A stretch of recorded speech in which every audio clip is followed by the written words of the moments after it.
नमस्कार। माली समाचार हिंदी में आपका स्वागत है। मैं दिनेश माली। भारत में दूसरी बार पकड़ा गया स्टारलिंक डिवाइस। कैसे काम करती है मस्क की कंपनी की ये तकनीक, कितना बड़ा है खतरा। मणिपुर में स्टारलिंक डिवाइस मिलने के बाद कई सवाल खड़े हुए हैं। इनमें सबसे मुख्य सवाल यही है कि आखिर स्टारलिंक की यह तकनीक काम कैसे करती है। क्या भारत में इस तकनीक का इस्तेमाल हो सकता है और यह वैध है। भारत में स्टारलिंक डिवाइस का मिलना चिंता का बात है और इसे देश की सुरक्षा पर कैसे खतरा हो सकता है, आइए जानते हैं विस्तार से। मणिपुर की राजधानी इंफाल में सुरक्षा बलों ने हाल ही में छापेमारी के दौरान हथियार और गोला बारूद के साथ कुछ इंटरनेट उपकरण जब्त किए हैं। बताया गया है कि यह छापेमारी 13 दिसंबर को की गई थी। भारतीय सेना के स्वीयर कोर ने सोशल मीडिया प्लेटफॉर्म एक्स पर जब्त की गई इन चीजों की तस्वीरें भी साझा की। मणिपुर में मैतेई और कुकी समुदाय के बीच झड़प के चलते यहां सुरक्षा बलों की तरफ से हथियारों की बरामदगी आम बात है। हालांकि इन चीजों की तस्वीरें सामने आई है, उनमें एक उपकरण पर स्टारलिंक का लोगो मौजूद था।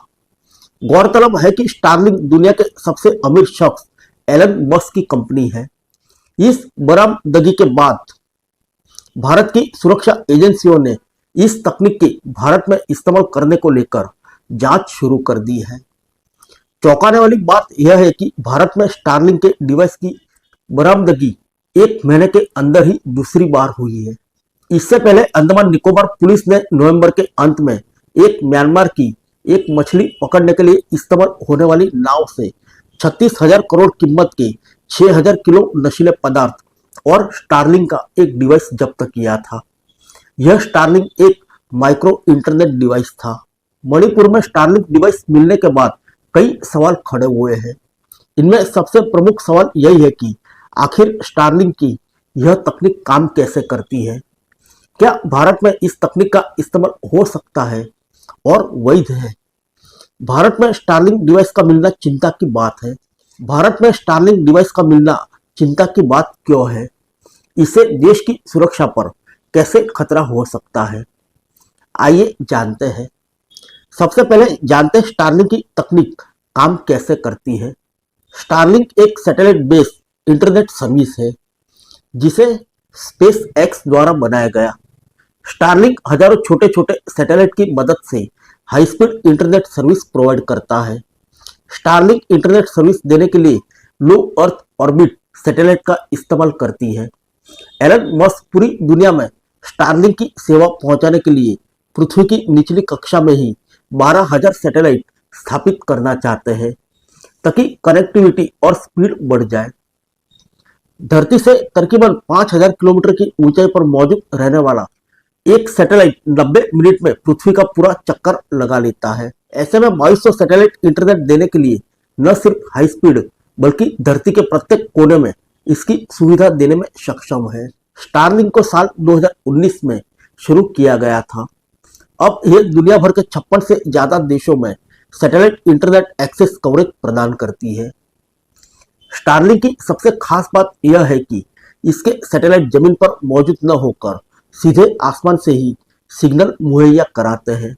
ऐसे में समझे कि जहां इंटरनेट मुहैया कराने वाली आम कंपनियों जहां मोबाइल, लैपटॉप और अन्य डिवाइस में सिग्नल मुहैया कराने के लिए केबल या टावर पर निर्भर होती है, वहीं स्टारलिंक की व्यवस्था को जमीन पर स्थायी स्टेशनों की उतनी जरूरत नहीं है। यानी स्टारलिंक सैटेलाइट उन जगहों पर भी सिग्नल भेजकर इंटरनेट मुहैया करा सकती है जहां नेटवर्क नहीं आता या जमीन से इंटरनेट सेवा पहुंचाने में बाधाएं आती है। बता दें, मणिपुर में असम राइफल्स और पुलिस की एक टीम ने चूरा चांदपुर, चंदेल, इम्फाल पूर्व, कांगपोकपी और घाटी के इलाकों में संयुक्त अभियान चलाया।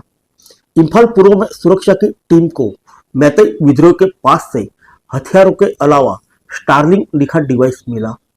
बताया गया है कि यह डिवाइस इंटरनेट सैटेलाइट एंटीना और इंटरनेट सैटेलाइट राउटर है। एंटीना का आकार 12 बाय 19 के वर्गाकार जैसा है और राउटर पारंपरिक आकार में है और इस पर स्टारलिंक का लोगो लगा है। गौरतलब है कि स्टारलिंक ने नवंबर 2021 में अपने गोल्ड डिश एंटेना को हटाकर इस एंटेना को पेश किया था।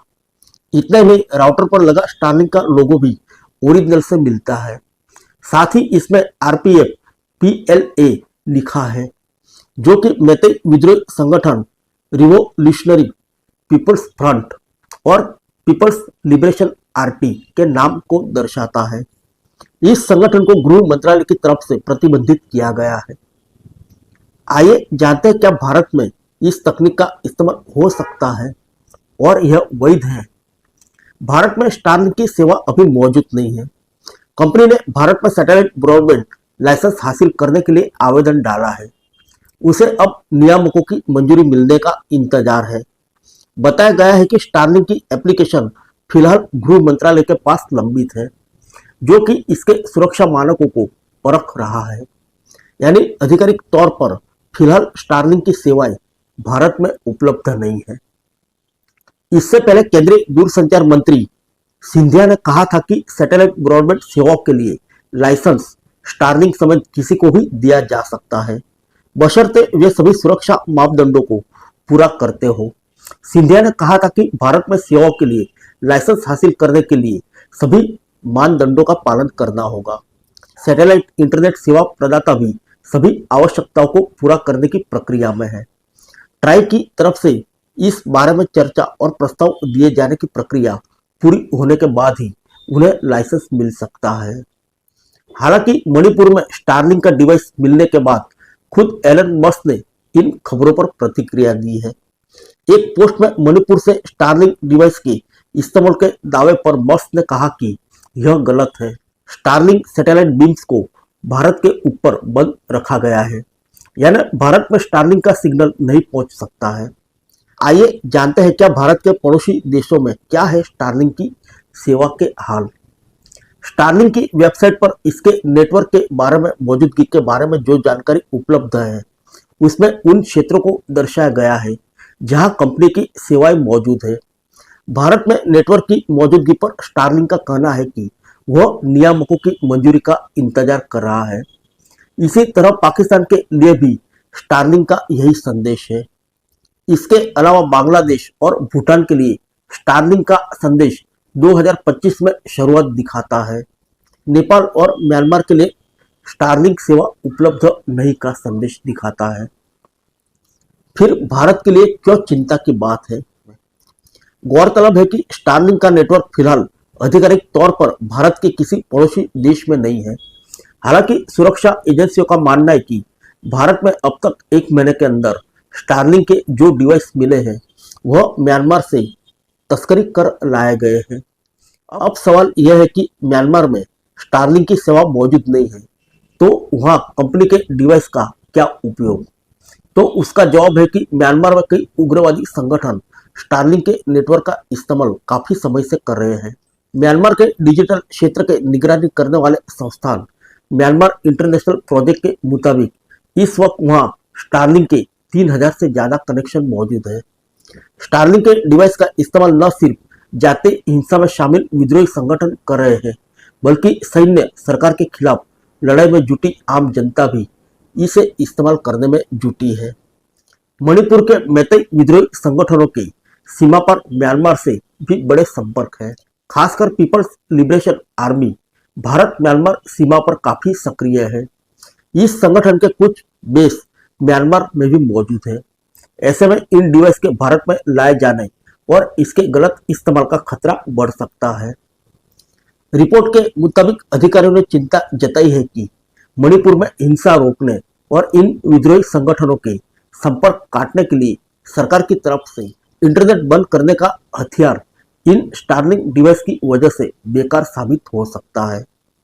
ये स्टारलिंक डिवाइस सैटेलाइट के जरिए ही इंटरनेट सेवा पा सकते हैं और चूंकि यह पारिवारिक टावर और मोबाइल के सेवा प्रदाताओं पर निर्भर नहीं होते, इसलिए इन पर इंटरनेट प्रतिबंध का कोई असर नहीं होगा।